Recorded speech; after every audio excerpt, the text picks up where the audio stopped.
அமெரிக்க ஜனாதிபதி Donald Trump ரஷ்யாவை நோக்கி 2 அணுசக்தி நீர்மூழ்கி கப்பல்களை அனுப்ப உத்தரவிட்டதாக அறிவித்துள்ள நிலையில் இது சர்வதேச அளவில் கடும் விவாதத்திற்குரியதாக மாறியுள்ளது. ட்ரம்ப் நேற்று வெளியிட்ட பதிவில் ரஷ்ய முன்னாள் ஜனாதிபதியும் பாதுகாப்பு கவுன்சில் துணைத் தலைவருமான டிமிட்ரி மெட்வடேவ் கூறிய கருத்துகள் எனக்குள் பதற்றத்தை ஏற்படுத்தின. எனவே ரஷ்யா அருகே 2 அணு உபரி கப்பல்களை நிலைநிறுத்த உத்தரவிட்டேன் என குறிப்பிட்டார். அவரது இந்த அறிவிப்பு அணுசக்தி ஆயுதங்களை தாங்கக்கூடிய அமெரிக்க நீர்மூழ்கி கப்பல்கள் ரஷ்யா உள்ளிட்ட முக்கிய பகுதிகளின் அருகே நிலைநிறுத்தப்படலாம் என்ற 3ஆம் உலகப் போருக்கான அச்சத்தை தூண்டியிருக்கிறது.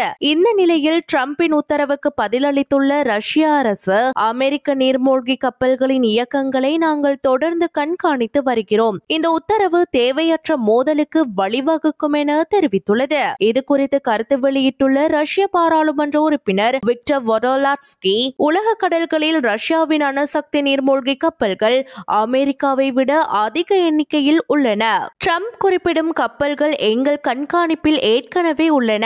அவை எங்கு சென்றாலும் எங்கள் வரம்புக்குள் தான் இருக்கின்றன என தெரிவித்துள்ளார். மேலும் உலக அமைதிக்காக ரஷ்யா மற்றும் அமெரிக்கா இடையே புதிய ஒப்பந்தம் ஒன்று கட்டாயமாக வேண்டியதாக உள்ளது என்றும் அவர் வலியுறுத்தியுள்ளார். ரஷ்யாவும் அமெரிக்காவும் உலகில் அணுசக்தி இயக்கம் கொண்ட நீர்மூழ்கி கப்பல்களை அதிக அளவில் வைத்துள்ள நாடுகளாக இருக்கின்றன. இந்த அணுசக்தி நீர்மூழ்கி கப்பல்களை பற்றி பேசும்போது அவை சாதாரண கப்பல்கள் அல்ல. 20 முதல் 30 ஆண்டுகளுக்கு ஒருமுறை மட்டுமே எரிபொருள் நிரப்ப வேண்டியவை. இதனால் நீண்ட நாட்கள் கடலின் அடியில் மூழ்கிய நிலையிலேயே செயல்பட முடியும். மனிதர்கள் அதிக நாட்கள் உள்ளே இருக்க முடியாததால் சில மாதங்களுக்கு ஒருமுறை மட்டும் மேலே கொண்டு வரப்படும். எனினும் சில முக்கிய ரகசிய நடவடிக்கைகள் நடைபெறும் போது 1 வருடம் வரை மேலே வராமலும் இயக்கப்படக்கூடும் என்பதும் குறிப்பிடத்தக்கது.